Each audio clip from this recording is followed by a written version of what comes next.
This conference will now be recorded.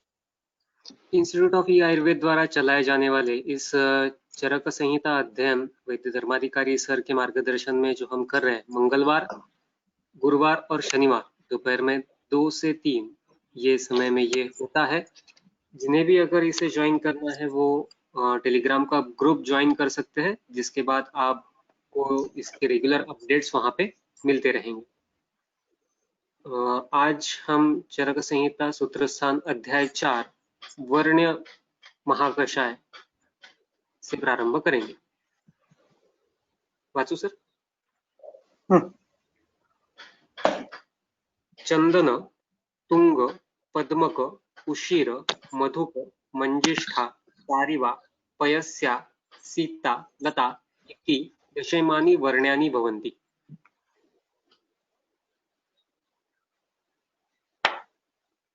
अब इसमें जितने भी द्रव्य हैं, वर्ण द्रव्य, इन सभी का अध्ययन करने के बाद ये ध्यान में आता है, ये सभी रक्त पित्तक प्रसादक हैं। पुन्नाग यानी रक्त केशर, पद्मक का नाम तुवर है राजनीय ग्रंथों के अनुसार, उशीर ये भी वैसे ही है, मंजिष्ठा ये भी वैसे ही है, मधुक वह भी वैसे ही है, सारिवा वैसे ही है, पयस्या का अर्थ क्षीर काकोली है, वह भी वैसी है। सीता और लता ये दोनों पर्याय हैं श्वेत दुर्वा के और श्याम दुर्वा के। अब श्वेत और श्याम ये क्या है ये फिर कभी बताऊंगा। ये दुर्वा के दो प्रकार हैं। अब ये सभी रक्त पित्त प्रशमन पित्त प्रशमन है, मधुर तिक्त शीत कषाय। अब प्रश्न आता है, वैवर्ण निर्माण कौन करता है,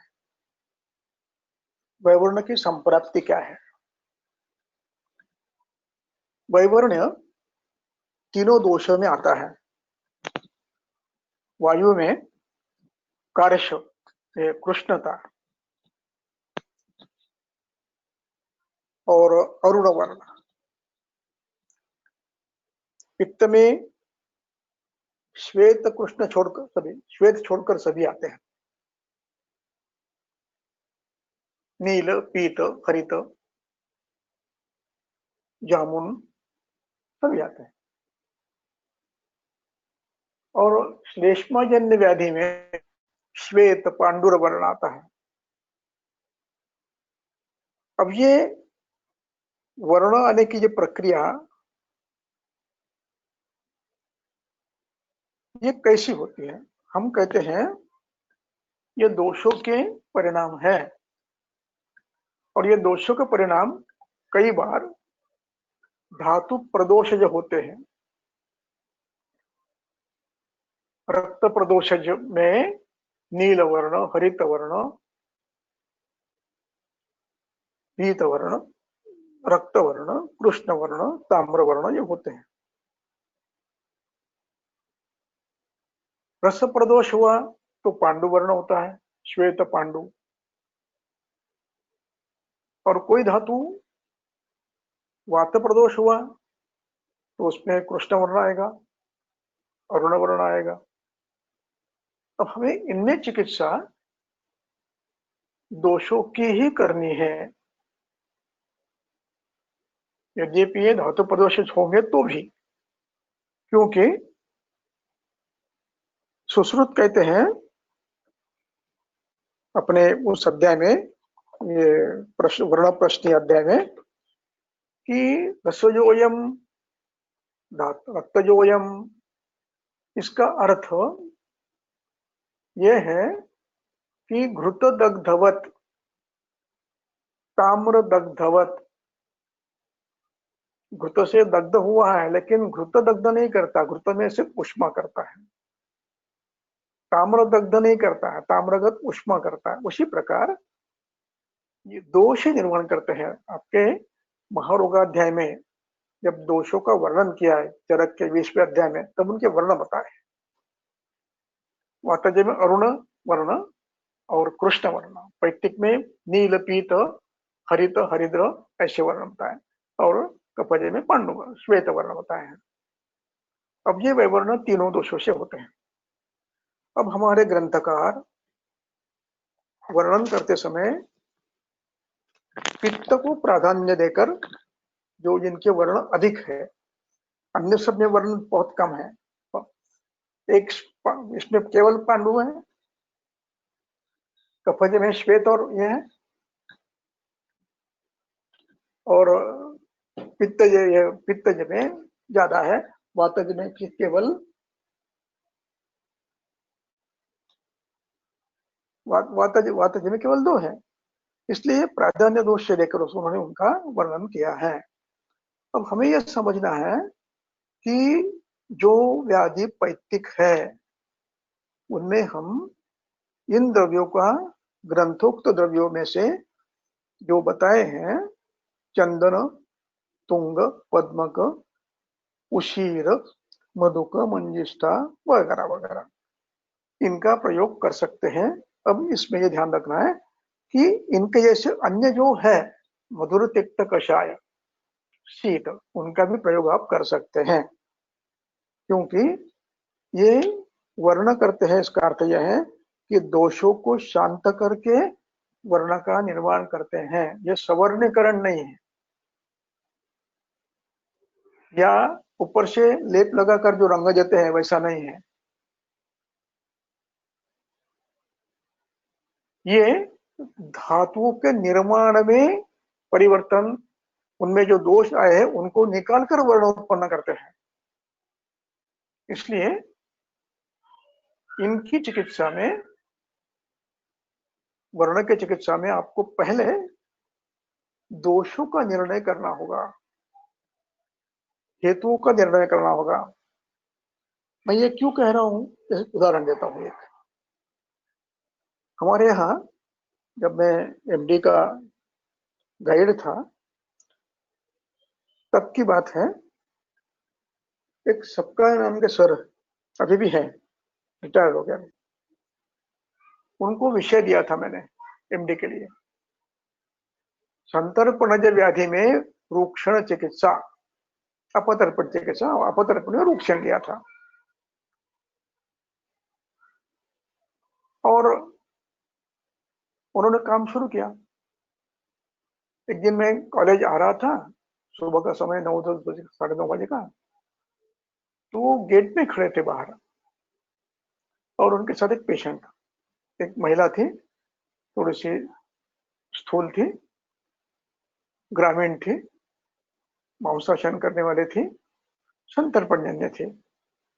बोले उसके लड़के खड़े थे, मुझे मेरा देख रहे थे। मैंने कहा क्यों, क्या बात है, यहाँ क्यों खड़े हो? नहीं सर, बोले आप कहीं चले जाएंगे फिर हमारा आपको ढूंढना पड़ेगा, इसलिए मैंने आपको यहीं पर पकड़ ले, इसलिए हमने। मतलब क्या बात है? बात ऐसी है सर, ये महिला है, इसको हमने संतर्पणजन्य व्याधि करके हमने इसको त्रिफला नागर मोथा शुरू किया है। 8 दिन में आश्चर्य हुआ है, जो मेरे भी ध्यान में नहीं आया, वो महिला ने मुझे बताया। वो कह रहे हैं कि उसके मुंह पर दोनों गालों की तरफ एक बड़ा काला सा धब्बा था, राउंड शेप का, दोनों इसमें गालों में काले धब्बे थे। वो चले गए, ऐसे कैसे हुआ?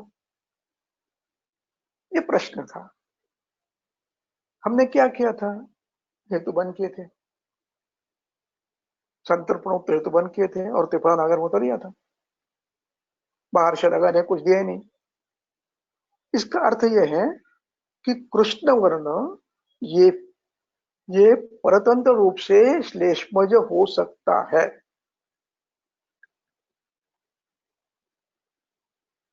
कृष्ण वर्ण ये परतंत्र रूप से हो सकता है। वैसे ही कुष्ठ में, कुष्ठ व्याधि संतर्पणजन्य है प्रायः, आप वह छोड़ दीजिए। उसमें भी खरत्व, रौक्ष, वैशद्य, पारुष्य, कृष्ण वर्ण, हस्तिचर्म निभम, ये विकृति आती है, वर्ण भी काला होता है। ये वातज है, लेकिन वायु प्रकोप परतंत्र है। तो हमें चिकित्सा उस समय करनी है, दोषों की करनी है।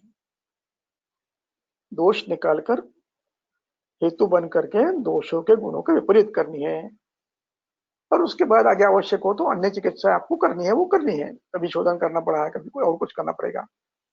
इस प्रकार हेतु देखना अनिवार्य है, ये एक विषय।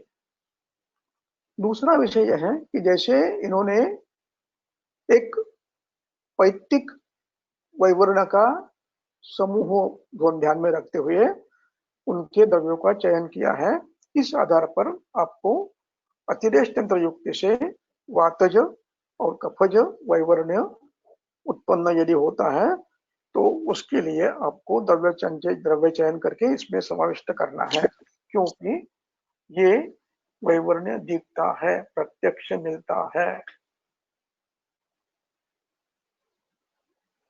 आपको ही मिलेगा। प्रायः इसमें त्वचा रोगों में,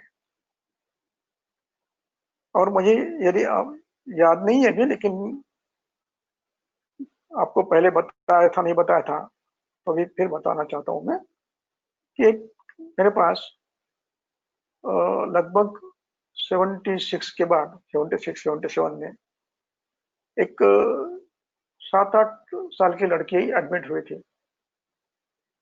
उसको पूरे शरीर में जैसे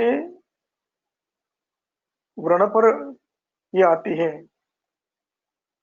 कृष्ण वर्ण की खपली आती है, वैसी त्वचा होती थी, और पूरी रुक्ष परुष विशद खर और कृष्ण वर्ण।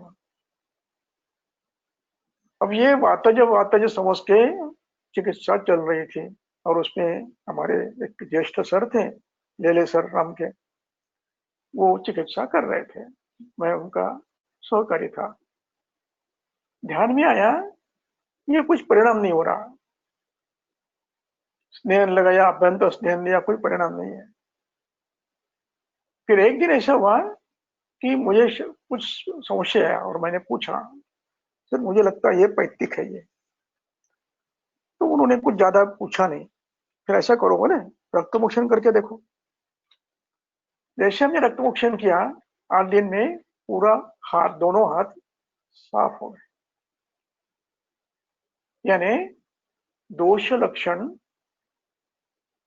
दिखने में वायु के खरत्व, रुक्षत्व, पुरुषत्व, लेकिन निर्माण करने वाला था पित्त से होने वाला, रक्त धातु से होने वाला खरपाक।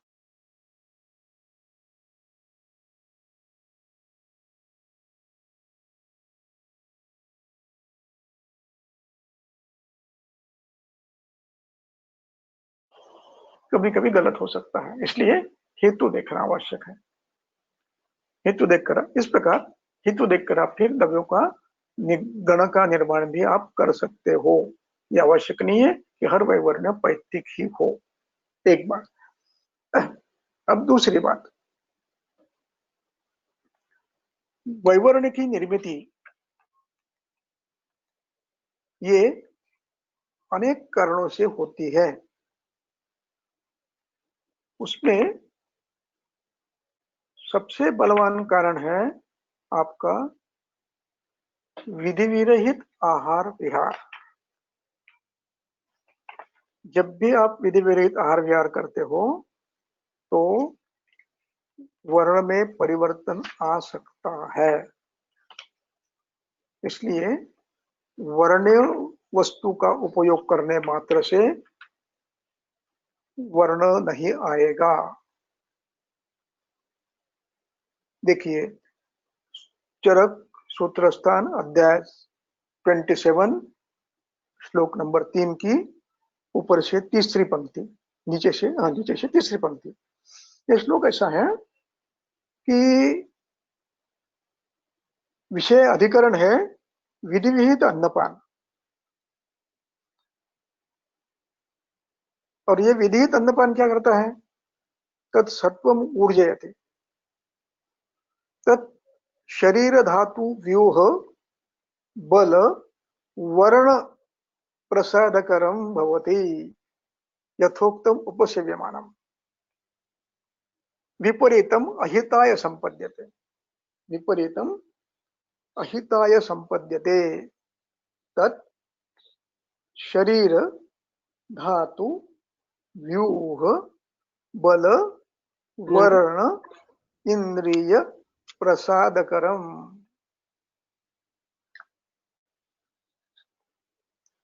यानी वर्ण निर्मिति, उत्तम वर्ण निर्मिति करने वाला कौन है?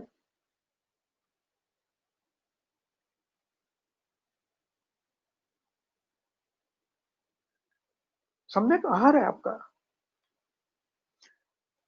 अब इसके भी अधिक स्पष्टीकरण के लिए हम थोड़ा और एक संदर्भ देखेंगे, वो है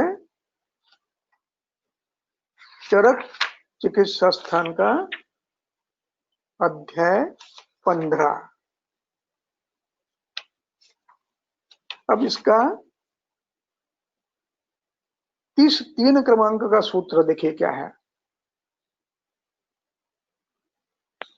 वो कहते हैं, ग्रंथकार कहते हैं, आयु वर्णो बलम स्वास्थ्यम देहाग्नि हेतुकाः।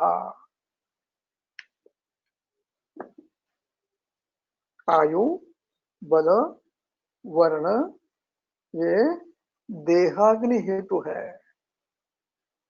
यानी वर्ण्य द्रव्यों का इकट्ठा चूर्ण बना के पेशेंट को सालों साल दोगे तो भी वर्ण परिवर्तन नहीं होगा, जब तक आप दोषों को शांत नहीं करोगे, हेतुओं को बंद नहीं करोगे और अग्नि को सम्यक प्रस्थापित नहीं करोगे, तब तक आपको वर्ण गण का उपयोग नहीं होगा। नहीं तो बाजार में कितने फेयर एंड लवली आते हैं, नहीं होता है। कुछ समय के लिए दिखता होगा, पता नहीं, लेकिन स्थायी रूप में यदि आपको चाहिए तो आपको पहले क्या करना है? अग्नि, दूसरे क्रमांक पे दोष, और उसके बाद फिर आवश्यक हो तो पित्त शामक द्रव्य दोषों को, दोषी शामक द्रव्यों का निरंतर उपयोग, आवश्यक हो तो शोधन, तब जाकर ये वैवर्ण कम होता है। अब इसमें थोड़ी सी अंश कल्पना भी आती है। जो पित्त का द्रव गुण बढ़ता है तो त्वचा पर व्यंग की उत्पत्ति होती है, नील व्यंग, थोड़े से जामुन के वर्ण का वैवर्ण उत्पन्न होता है। ये द्रव गुण का परिणाम है। यदि आप लवण रस ज्यादा खाते हो तो उत्पन्न होने वाला वह वर्ण ये ताम्र वर्ण होगा।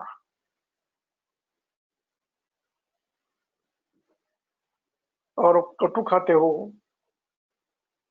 तो किंचित अरुण वर्ण होगा। इस प्रकार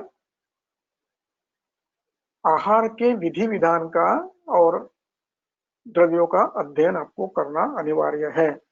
उसके बाद आप यथा दोष चिकित्सा, यथा अवस्था चिकित्सा करके इसको आप उत्पन्न कर सकते हो।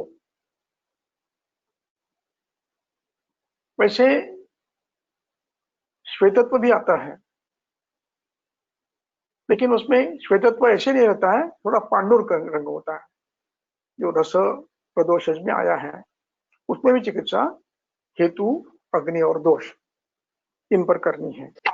इसलिए ये कल्पना ऐसी हो कि इन द्रव्यों को लेने से तुरंत वर्ण बदल जाएगा, ये कल्पना असत्य है। आपको दोषों का विचार, अग्नि का विचार, आहार विधि का विचार, ये सम्यक करते हुए आपको वर्ण प्राप्त करने का प्रयास करना है। ये द्रव्य दोषों को शांत करते हुए, धातुओं को स्वच्छ करते हैं और उसका परिणाम आपको धातु द्वारा मिलने वाला उत्तम वर्ण मिलता है। ये हुआ वर्ण का विवेचन। अब हम अपने दूसरे अगले अध्याय पर जाएंगे और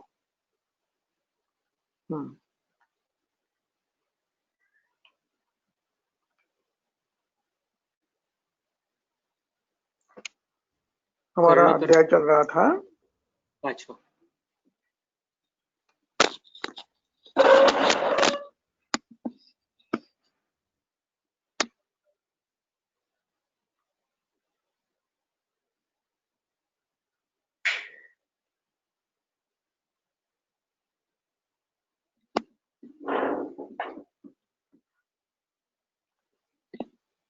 हम यहाँ पर आ चुके थे, मूर्धनि पहले निषेवनात् से आप पर आ गए थे।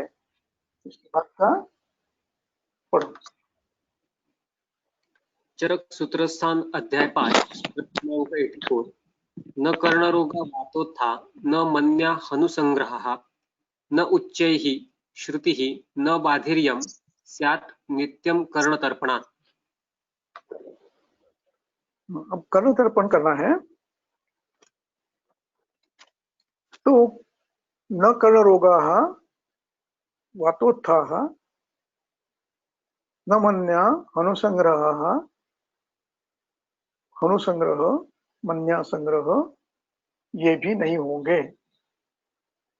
और नोच्चै श्रुति, आप जोर से बोलने की आवश्यकता किसी को नहीं होगी। जोर से बोले तो ही सुनता है, ऐसा नहीं होगा, आप सुन पाएंगे। और बाधिर नहीं आता है। नित्यम कर्ण दर्पणात्, अब यहाँ नित्यम शब्द पर ध्यान देना है। नित्य का अर्थ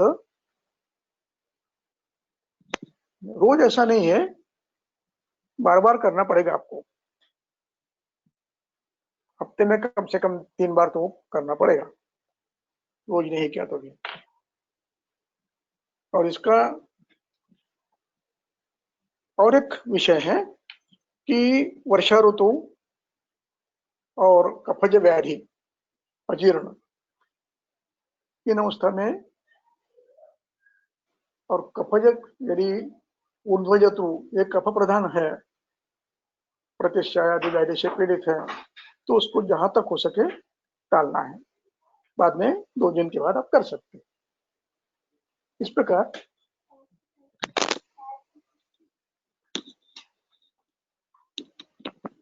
अब दूसरा विषय कि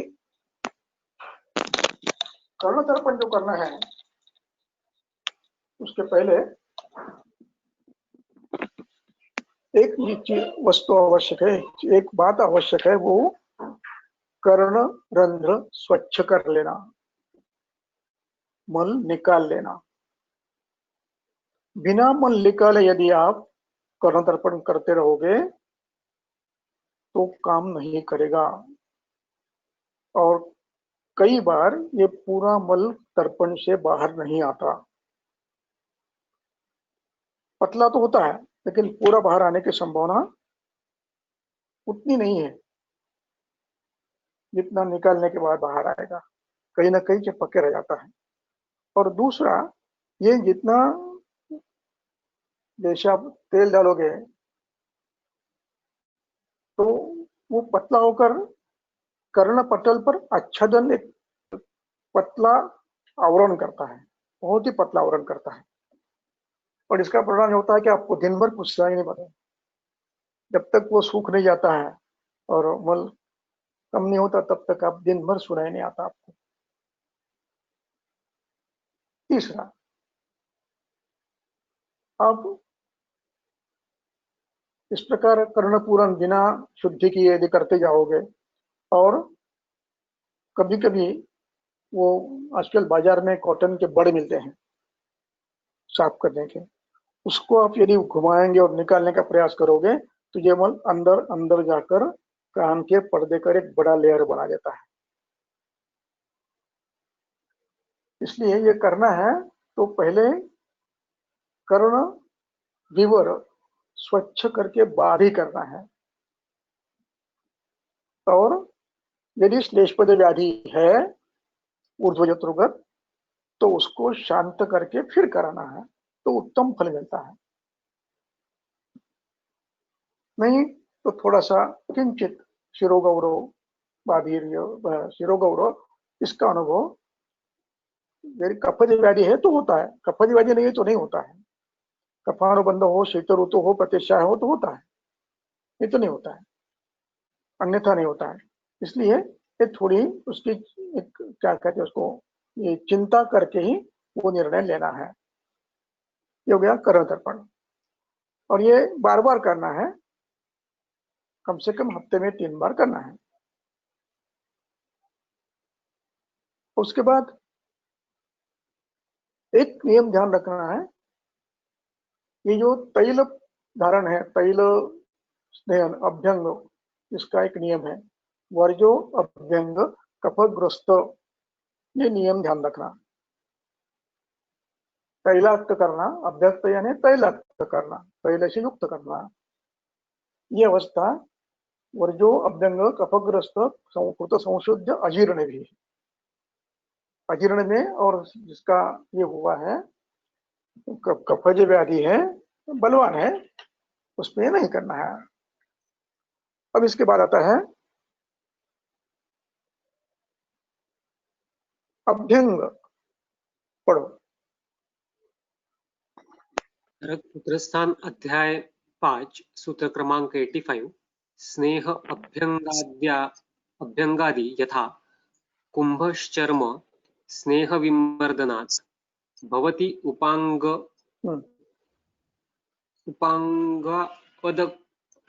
दृढः स्नेहाभ्यंगात् यथा क्लेशसहः यथा।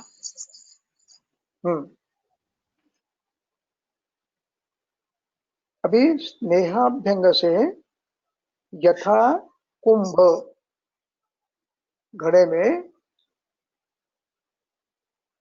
बार बार तेल लगाने से जैसे उसके प्रति रोम में तेल तैयार जाता है, तेल जाता है, उसको तेल रख दिया, घड़े में तेल रख दिया तो उसके रोम रोम में तेल जाता है, प्रति छिद्र में, प्रति कोश में।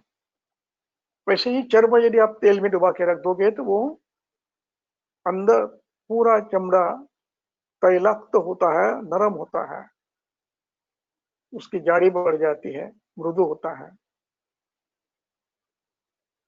इस प्रकार त्वचा को स्नेह का अभ्यंग करने से त्वचा भी स्नेह संयुक्त बन जाती है, और उसके परिणाम क्या होते हैं वो आगे बताते हैं। वो कहते हैं भवती, अब देखिए ये शब्द है, ये संधि है, संधि तोड़कर पढ़ना है। भवती उप अंगात अक्षश्च दृढ़ः, भवती उपांग, उपांगात तो हलंत करना है, और अक्षः च दृढ़ः। अब इसमें अक्ष दृढ़ः भवति, ये मुख्य वाक्य है। अक्ष यानी क्या कहेंगे उसको आप, चाक का जो रथ का जिसपे दोनों पहिए लटके रहते हैं, एक्सिस कहते हैं उसको, अक्ष।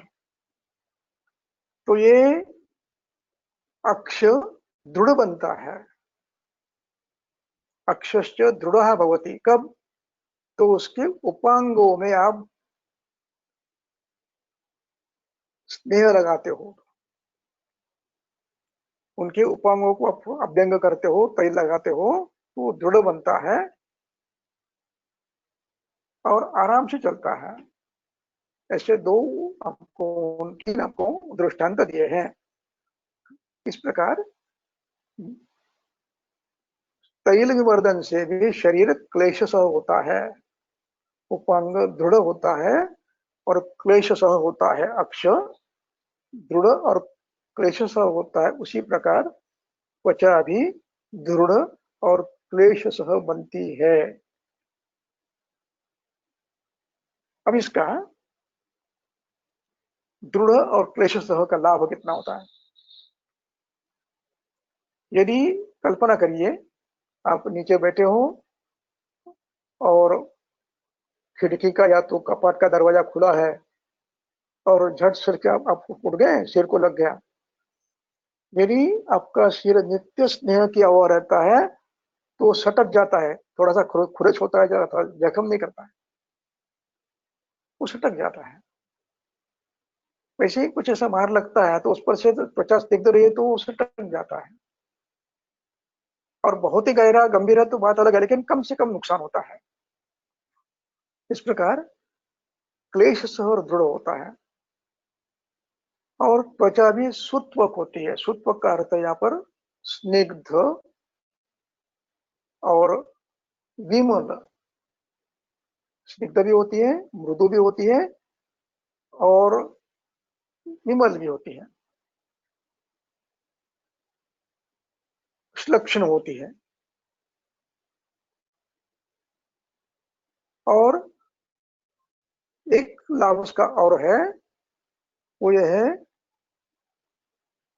क्लेश व्यायाम संसह। कष्ट व्यायाम सहन कर सकता है यदि पहला अभ्यंग से शरीर दृढ़ हुआ है तो। और अन्य लाभ क्या है? मारुत प्रशांते प्रशांत मारुता बाधम। वातज व्याधि इससे ठीक होते हैं। वातज व्याधि का अर्थ शूल, शुद्ध वातज शूल, शुद्ध वातज संकोच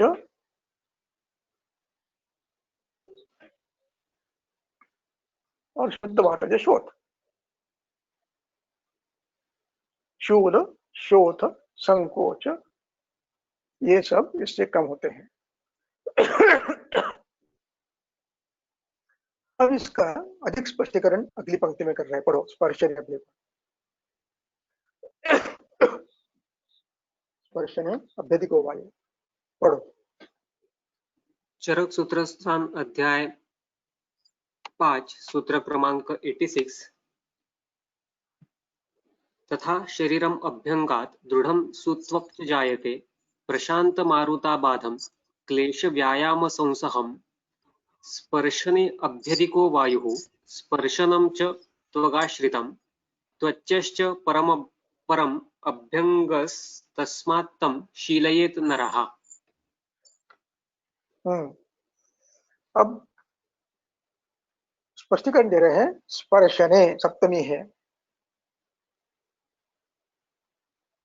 स्पर्शने अधिको वायु। स्पर्शनेन्द्रिय में वायु अधिक कार्य करता है और ये स्पर्शनेन्द्रिय कहाँ रहता है? त्वगाश्रित है। इसलिए अभ्यंग करने से आपका ये स्पर्शन उत्तम रहता है। स्पर्शनेन्द्रिय और त्वचा उत्तम रहता है, इसलिए उसको त्वच कहा गया है। इसमें त्वगाश्रित स्पर्शनेन्द्रिय भी दृढ़ होता है।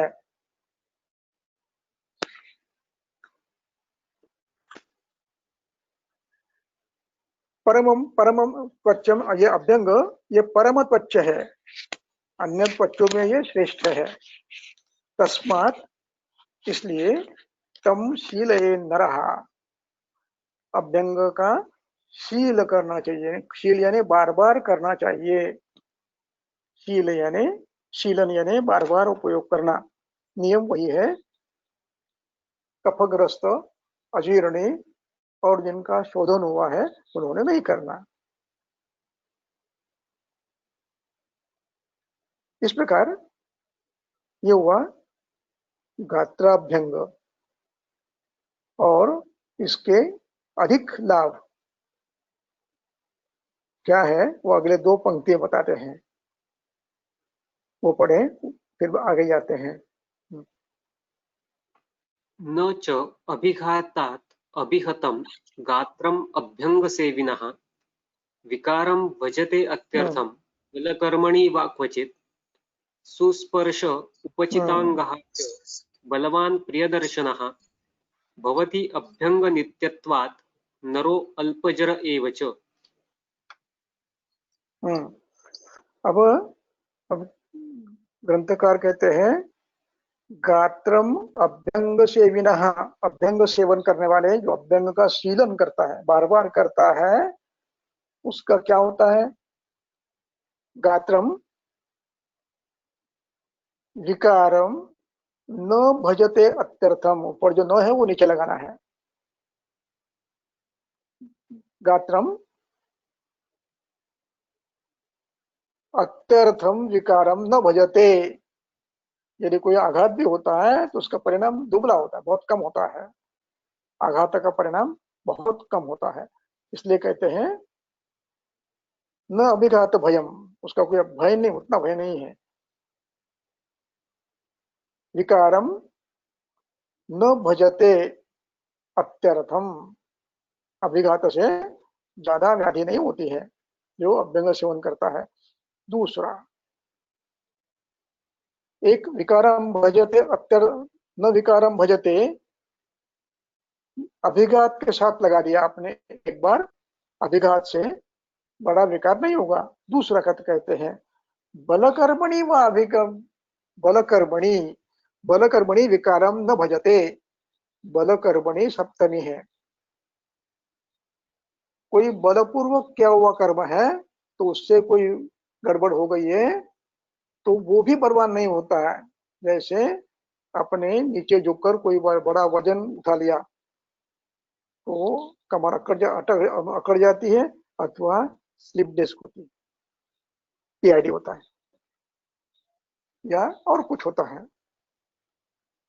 ऐसे जो इसकी टीका देखो, बहुत बढ़िया टीका है, अंतिम पंक्ति,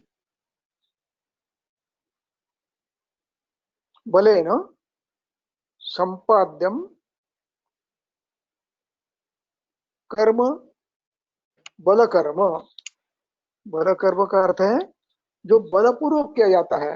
उदाहरण के लिए यथा गुरु भार हरणादि, शेर पर बड़ा भार रख के, पीठ पर बड़ा भार रख के यदि आप करते हैं और उससे कोई आघात होता है तो बलवान नहीं होगा। कब? यदि आप शीलन करते हो अभ्यंग का, नित्य अभ्यंग करते हो तो ये नहीं होगा। इसलिए नित्य करने से अनेक लाभ मिलते हैं आपको, उसमें से एक है, और जिसमें नहीं है वो मैं फिर कभी जो वाक्य नहीं आया है तो उससे परिणाम यह है कि अस्थिभंग में जाएंगे, शायद आगे होगा तो पता नहीं मुझे, तो किसी अन्य ग्रंथ है पढ़ा मैंने। तो सुस्पर्शोपचितांगश्च, स्पर्श उत्तम होता है त्वचा का, और उपचितांग होता है, बलवान होता है और प्रिय दर्शन होता है, देखने में चलता है।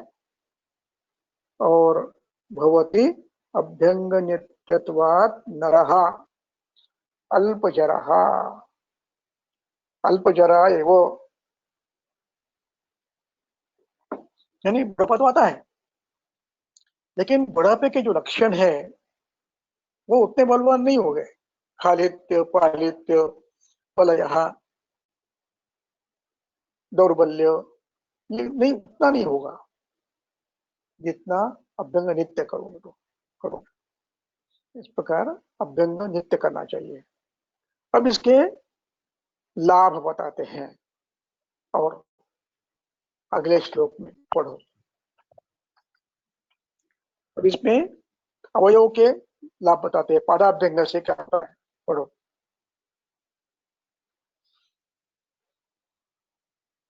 चरक सूत्र स्थान अध्याय 5 सूत्र क्रमांक 90, खरत्वं स्तब्धतारोक्षम श्रमः सुप्तिश्च पादयोः सद्य एव उपशाम्यन्ति पादाभ्यंग निषेवणात्। बस पूर्ण वाचून घ्या। जायते सौकुमार्यं च बलं स्थैर्यं च पादयोः दृष्टिः प्रसादं लभते मारुतश्च उपशाम्यति न च स्यात् गुध्रसी वातः पादयोः स्फुटनं न च न शिरास्नायुसङ्कोचः पादाभ्यङ्गेन पादयोः। तो अब यहाँ पर पादयोः पादयोः पादयोः शब्द बार बार आया है, 3 बार आया है। उसके लिए चक्रपाणी कहते हैं कि एक बार पादयोः कहने से काम होता था, लेकिन ये 3 श्लोक है, यानी 6 पंक्तियां हैं, इसलिए एक बार कहने से काम नहीं होगा, इसलिए बार बार कहा है। तो अब कहते हैं सद्य उपशाम्यति, सद्य तत्काल, उपशाम्यति एव, उपशाम्यति एव शब्द में वो है, उसको अलग निकालना है। उपशाम्यति क्या क्या? खरत्वम, स्तब्धता, रौक्ष्यम, श्रमः, सुप्ति, पादयोः पादाभ्यंग निषेवणात्, पादाभ्यंग निषेवण से स्तब्धता, रौक्ष, खरत्व, सुप्ति, ये सद्य शांत होता है। मैं एक उदाहरण बताता हूँ आपको। हमारे वार्ड में हमारे छात्र की माँ अमवाद से पीड़ित थी और ट्रीटमेंट चल रही थी। वो तो ठीक हो गया, लेकिन अंगुरिया जो ये हो गई थी, इसमें हिलचल नहीं होती थी, स्तब्ध हो गई थी। तो उसको एक दिन वो छात्र आया और कहा, सर इसके लिए कुछ कर सकते हैं क्या हम लोग? मैंने करेंगे। तो हमें हाउसमैन को बताया, उस समय रामपुरकर सर थे हाउसमैन, तो उन्होंने बताया कि इस पे क्या करना है कि तेल की पट्टी यानी गॉसपिस तेल में डुबाकर उसको निचोड़ना है और निचोड़ कर इसके एक एक पर्व पर लपेट के रख देना है, एक एक पर्व पर, और कुछ नहीं करना। और गरम गरम तेल हो और उसके ऊपर हल्का हल्का कपड़ा गरम करके सेक देना, बस, और कुछ नहीं करना। इतना करने से 3 दिन में पूरी अंगुलियां पूरी तरह बुनने लगे और सीधी होने लगे। बहुत आनंद हुआ पेशेंट को और उस छात्र को भी। वो केस हमने क्लिनिकल मीटिंग में भी प्रेजेंट की थी। जिनकी पहली अंगुलियां वो भी रखी थी हमने, कैसी हुई थी, और बाद में भी, और वो पेशेंट अच्छी तरह से पूर्ण रूप में प्राकृत हो गया था। तो ये स्तब्धता भी आप ये कर सकते हो। अब ये स्तब्धता ध्यान में ये बांधने, इसके लिए थोड़ा सा युक्ति का प्रयोग करना पड़ता है। युक्तिकृत कहें तो ये हो सकता है। ऐसे ही जानू स्तब्धता होती है अमवाद में ही, कई दिनों बार बार अधिक दिनों तक संकोच होकर रुक जाते हैं। कई दिनों से पेशेंट पड़ा रहा और कुछ नहीं किया तो होता है। तो ये भी निरावस्था आने के बाद यदि आप तेल की पट्टी बांध के रखते हैं और उसको धीरे धीरे धीरे लंबा करने का प्रयास करते हैं तो वो भी ठीक हो जाती है। एक हमारा पेशेंट था, उसका नाम अनंत था। वो भी ऐसे ही एक अत्यंत कुशल, और औरंगाबाद के घाटी हॉस्पिटल से उसको निकाल दिया था, इसमें कुछ होने वाला नहीं करके। उसके भाई ने उधर डाल दिया हमारे हॉस्पिटल।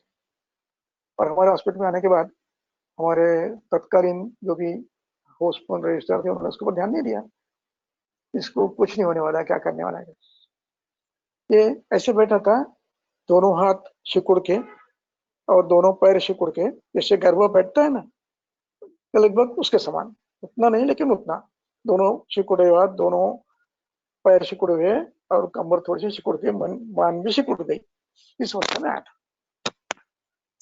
और निरवावस्था थी, मूलतः निरवावस्था, जब आया तब से निरवावस्था थी। तो उसको हमने अच्छी तरह से अभ्यंग करवाया, 7 दिन पूरा अभ्यंग करवाया, और फिर उसके बाद स्वेद देकर धीरे धीरे उसको सीधा करने का प्रयास किया। वो अपने पैर पर चलते चलते घर गया। और इसके बाद की एक बात आपको बताऊं मैं, बड़ी आश्चर्यकारक। जब मैं निवृत्त होकर, यानी 2002-4 में मैं एक बार फिर सभी साथियों को मिलने के लिए गया नांदेड़, और मैं उस समय के जो पुराना हॉस्पिटल था, एक बस्ती है, पुरानी बस्ती है, झोपड़, जिसको स्लम एरिया कहते हैं, उसमें उस उस रोड से मैं जा रहा था, तो मुझे अकस्मात पीछे से आवाज आई, सर सर सर करके। तो मैंने पीछे मुड़ कर देखा, तो वो लड़का मुझे हाथ दिखा रहा था। मुझे लगा कौन है ये, इसलिए मैं भी थोड़ा सा नीचे गया, आगे चलता गया, और वो भी गाड़ी लेकर वहां। तो उसने कहा, सर मुझे पहचाना क्या आपने? मैं बोला, नहीं पहचाना, मैं अनंत हूँ। बोले, आपने मुझे मालिश करके शेक देकर चल आया था, मैं आज अपनी उपजीविका अपने पैर पे कर रहा हूँ। केला का गाढ़ा चला रहा था। इस प्रकार आप शुद्ध वातेज में अभ्यंग का परिणाम प्राप्त कर सकते हो, पादाभ्यंग सेवनात्। तो ये पादाभ्यंग है, उसको अन्यत्र भी आप लगा सकते हो। तो बलम, उसके बाद जायते सौकुमार्याच बलम स्थैर्यं च पादयोः। एक तो पैर मृदु हो जाते हैं और उसमें बल बढ़ता है, और स्नायुओं में स्थिरता आती है, पादयोः स्थिरता। अब इसके बाद एक वाक्य है, वो बड़ा सोचने के लिए मजबूर करता है। वो कहते हैं,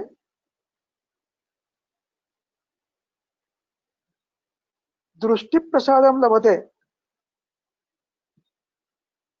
दृष्टि प्रसादम लभते मारुतश्चोप्यशामिते। दृष्टि प्रसाद लगता है, क्यों लगता है, नहीं समझ में आया। एक संदर्भ अष्टांग हृदय में उत्तर स्थान में कहीं है, वो मुझे मिला नहीं, आज मैं बहुत ढूंढा लेकिन मिला नहीं, कभी एक बार पढ़ा था, तो उसका उत्तर उस सूत्र में है। यहाँ पर भी आगे अगले श्लोक में है, बताऊंगा वो। तो दृष्टि प्रसाद लगता है, वायु शांत होता है, वायु शांत होता है ना, त्वचा स्रोत स्निग्ध होते हैं। न च गृद्रसी वाता, गृद्रसी वात की संभावना न्यूनतम रहती है। अर्थ ये उसका केवल अभ्यंग से नहीं होता है। आप आहार विधि के पालन करोगे, व्यायाम करोगे, तो ये नहीं होगा। और यदि आप अभ्यंग करो, दिन में सोओगे, नहीं होगा, मृत्यु बात निश्चित होगा, क्योंकि वो भी कफ ही होता है जब होता है तो। इसलिए व्यायाम और विधि का पालन ये आवश्यक है, तब नहीं होता। अन्यथा अभ्यंग रोज करने से भी हो जाएगा, क्योंकि संतर्पण से श्रोतोरोजन्य गृदसी हो सकती है। पादयोः स्फुटनम, पैर का स्फुटन, यानी उसमें दरारें पड़ना, त्वचा निकल जाना, ये नहीं होगा। अंतिम शब्द जो है वो बहुत ही काम का है। न न शिरा संकोच। शिरा का अर्थ है स्रोतस, सभी स्रोतस, जितने स्रोतस है, बाह्य स्रोतस है, इनमें संकोच नहीं होता है। इनमें स्रोतसों में संकोच हुआ तो वहन में मंदता आती है, और यदि आप अभ्यंग करते हो और व्यायाम करते हो तो ये मंदता कम होती है, संकोच भी कम होता है। और स्नायु संकोच, स्नायुओं में भी संकोच नहीं होगा। पादाभ्यंगेन पादयोः, दोनों पैरों का अभ्यंग करने से होने वाला यह लाभ है। अब इसमें मैंने जो कहा, ये दृष्टि प्रसादम लभते, इसके लिए श्लोक नंबर 95 से 102, इसकी टीका में नीचे से चौथी लाइन,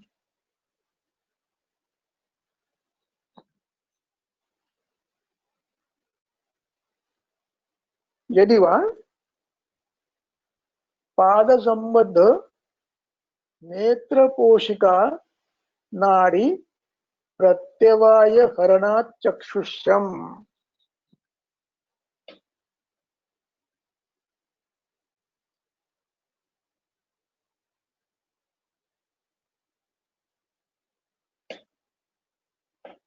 एक 95 से 102, हाँ, तो इसमें नीचे से 1 2 3 4 यदि वा पाद संबद्ध, यदि वा पाद संबद्ध नेत्र पोषिका नाड़ी प्रत्यवाय हरणात् चक्षुष्यम। ये चक्षुष्य क्यों है तो उसका चक्रपणि वर्णन करते हैं कि नेत्र पोषिका नाड़ी में कोई अवरोध नहीं रहता है, वातज अवरोध, वातज और दोषज अवरोध नहीं होता है और पोषण अच्छा होता है, इसलिए ये दृष्टि प्रसाद भी देता है। इस प्रकार ये वर्णन यहाँ पर अभ्यंग का समाप्त होता है। अगला श्लोक पढ़ो।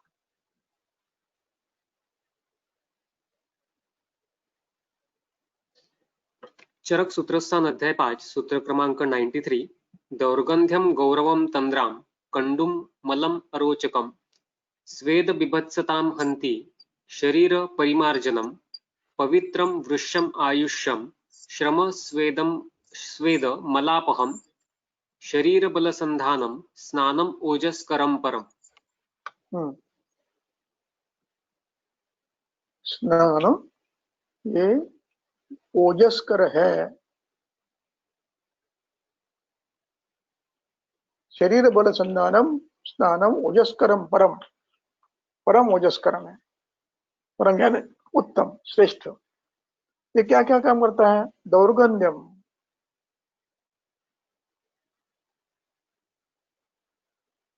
गौरवम, मतलब इसके स्वेद के कारण जो गंध दौर्गंध आता है वो कम करता है। रात में सोने के बाद थोड़ा सा शरीर गौरव होता है, वो भी उष्णोदक स्नान से कम होता है, तंद्रा कम होती है, मल और कंडू कम होती है।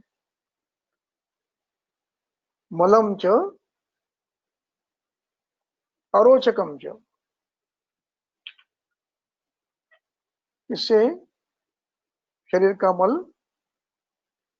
निकल जाता है और अरोचक उसका सार्वदेहिक प्रभाव है, सर्वाधिक संवहन बढ़ता है और दोष भी अपने अपने स्थान से निरामावस्था में है तो निकलकर शरीर में घूमने लगते हैं, तो उसका प्रभाव उसे रुचि उत्पन्न होना और अग्नि दीप्त होना ये होता है। इससे अग्नि भी दीप्त होता है स्नान से। भागवत ने अग्निदीप्ति का भी वर्णन किया है। तो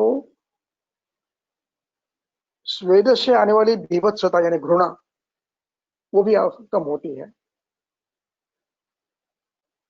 हंति शरीर परिवारजनम, शरीर का परिवार्जन करते हो तो वो यानी स्नान करते हो तो ये इतने लाभ होते हैं।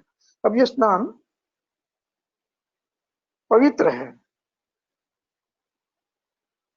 वृश्य है, आयुष्य है और श्रम स्वेद मलापहम, श्रम और स्वेद इन दोनों का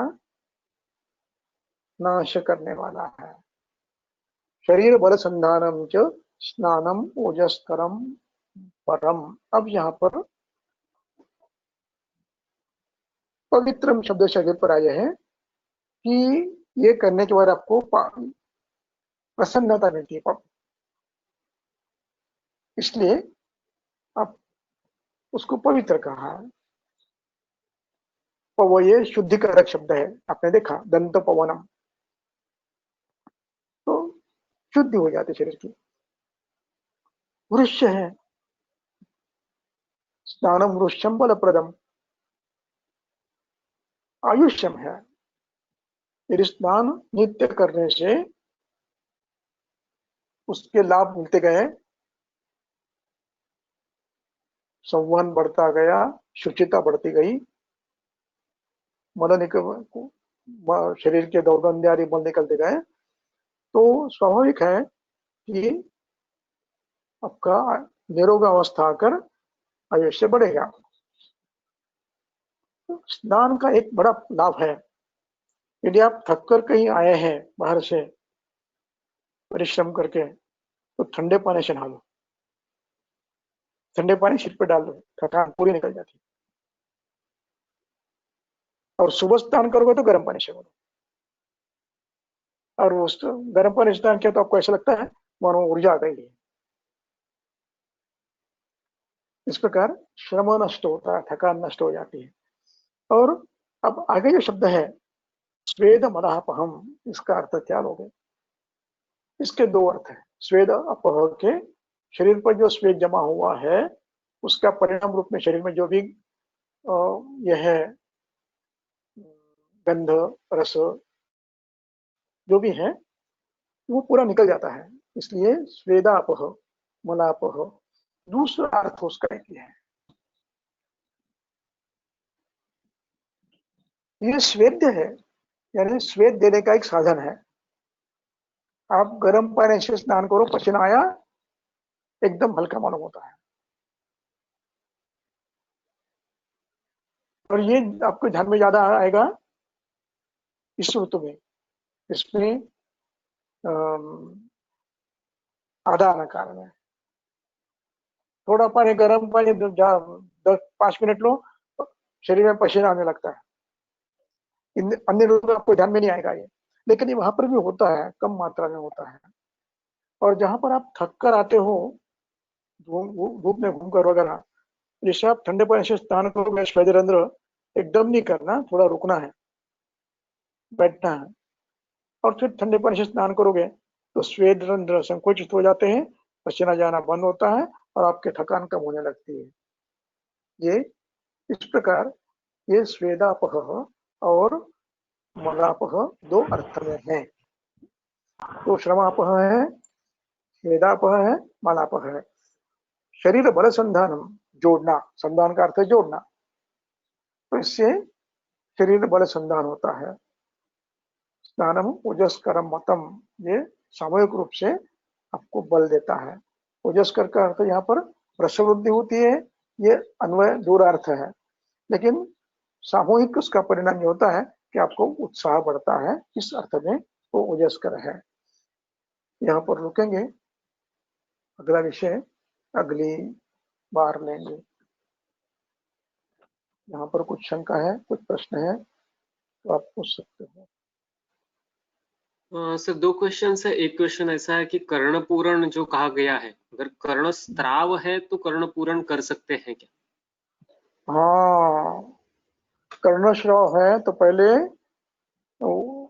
शल्य तंत्र का जो ये है जानकार है उससे अभिप्राय लो, और वो पहले वो साफ कर कर उसका रोपण चिकित्सा कर लो, और फिर रोपण के बाद आप नित्य नैमित्तिक कर सकते हो।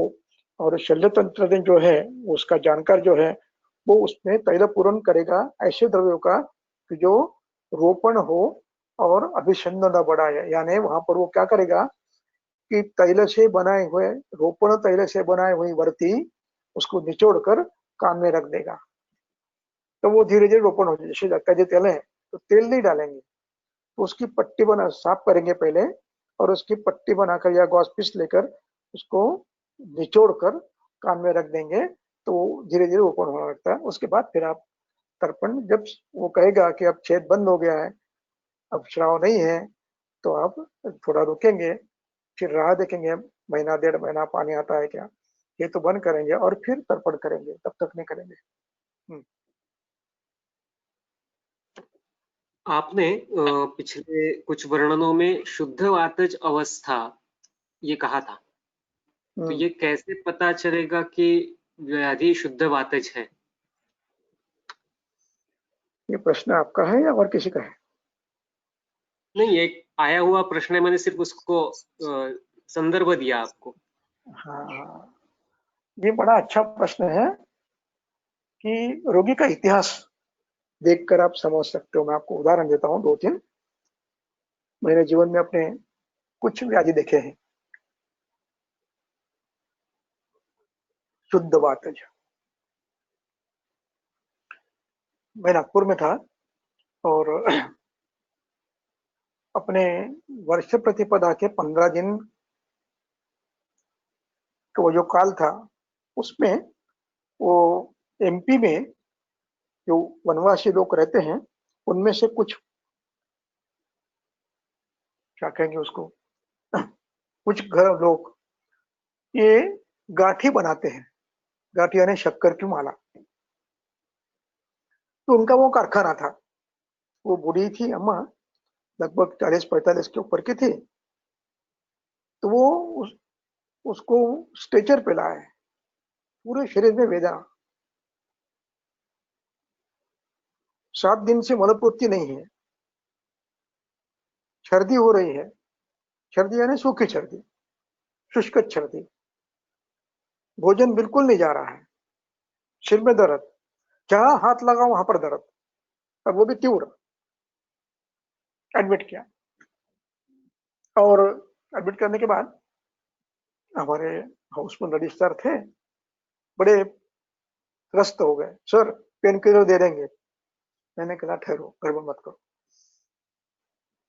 और मैंने हिस्ट्री ली उसकी, उसका पोता या लड़का कोई साथ में था।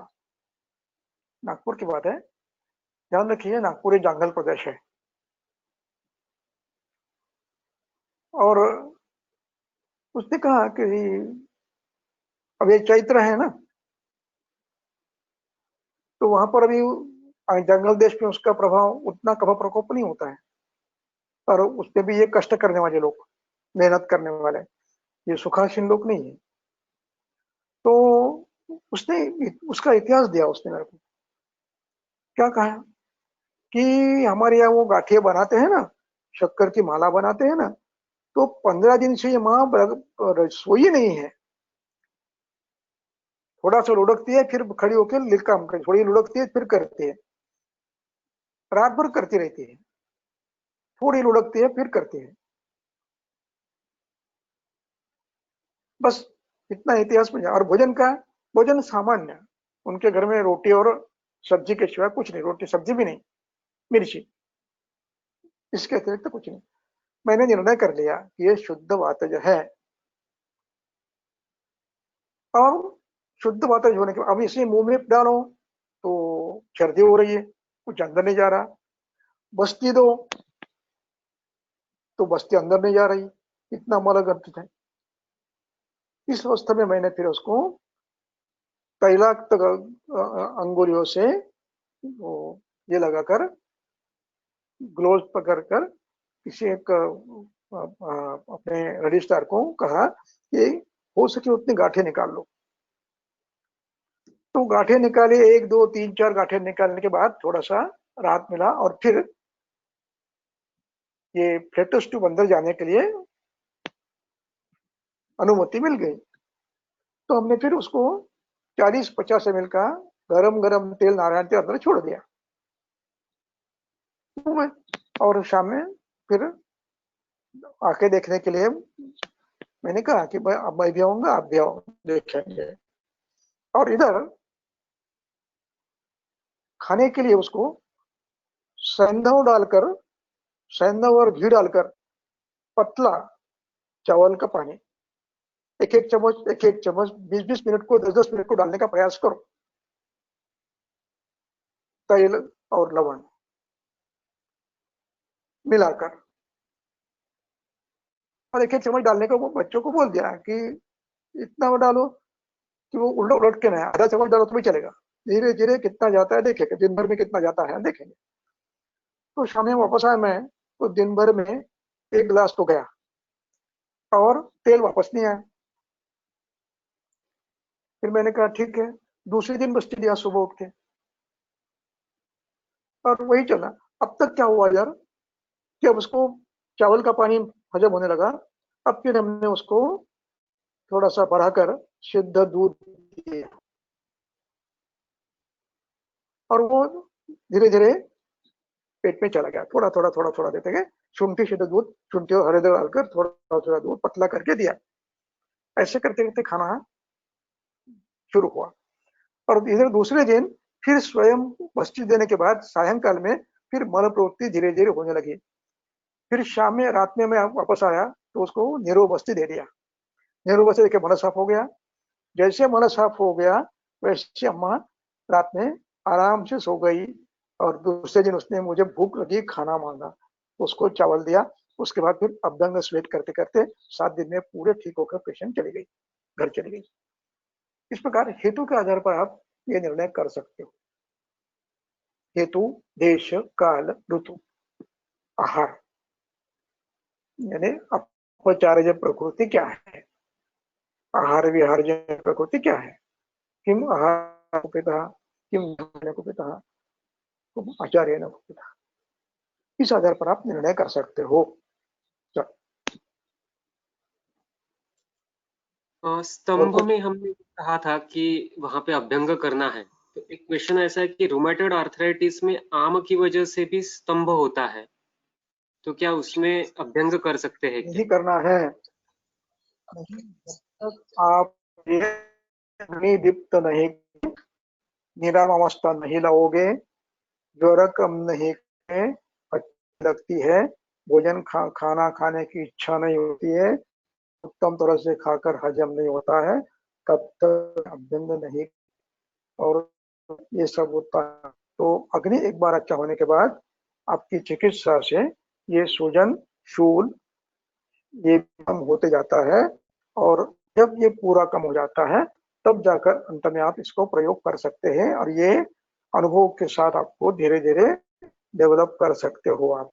ये अकस्मात वर्णन करने से नहीं होता है, इसके लिए बार बार पेशेंट देखना और अनुभव, इस आधार पर ये निर्णय कर सकोगे कि ये कभी गलती होती है तो उसमें नियम है कि करके दे, शुरू करके देखो, यदि दर्द बढ़ता है तो समझ लीजिए कि अभी क्षमावस्था अभी खत्म नहीं हुई है।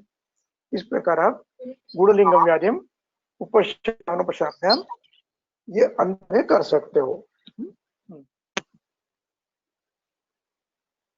सर, नित्य अभ्यंग अगर कोई व्यक्ति फिर तो करता बंद है करना तो अनिवार्य है।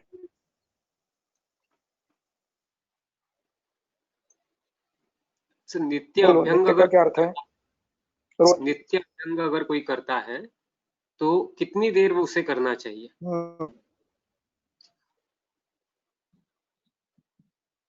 कट हो रहा है, आवाज कट हो रहा है।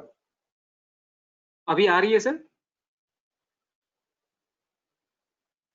हेलो। हाँ आज बोलो। नित्य अभ्यंग अगर कोई व्यक्ति हेलो। करता हाँ। है तो कितनी देर उसे वो हम्म, अभ्यंग करना चाहिए, कितने मिनट तक उसे अभ्यंग करना चाहिए? हाँ, ये यदि घर में करना है, अपने अपने घर में स्वयं करना है तो उसका साधारण नियम ऐसा है कि आपको एक कुल मिलाकर 15 मिनट अभ्यंग करना चाहिए, और फिर आप करके स्नान कर सकते हो। तेल ज्यादा से ज्यादा एक ये लगभग 40-50 ml तक तेल लगता है, उतना ही लगाना, क्योंकि रोज करते हो ज्यादा लगाने की आवश्यकता नहीं है, और ज्यादा जोर से ये करने की आवश्यकता नहीं। तो ये धीरे धीरे से आप उसको ये करते हैं, ये थोड़ा थोड़ा, तो इससे भी लाभ बनता है। जब कभी कभी करते हैं तो फिर तेल ज्यादा लगता है और फिर मर्दन करना पड़ता है ज्यादा। रोज करते हैं तो इतना समय नहीं लगता है, और 10-15 मिनट में आप ये कर सकते हो। लेकिन एक ध्यान रखना, तेल बार बार हमेशा सिद्ध लेना।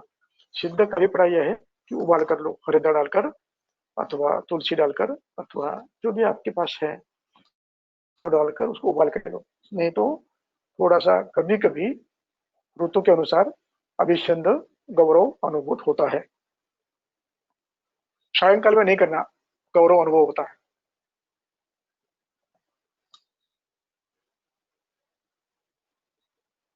अजीर्ण में नहीं मुखदोष करना। हम्म, मुखदूषिका में वर्ण्य गण का उपयोग कर सकते हैं क्या? मुखदोष यानी कौन से? मुखदूषिका अंतर्मुख युवान के या बाह्य बाहर? नहीं नहीं, मुखदूषिका।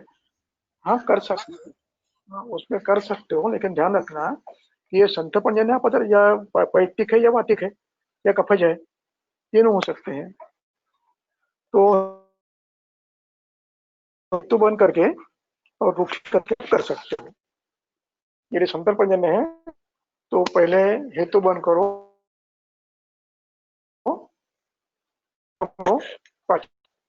थोड़ा सा रक्षण करो, और फिर आप इसका उपयोग कर सकते हो।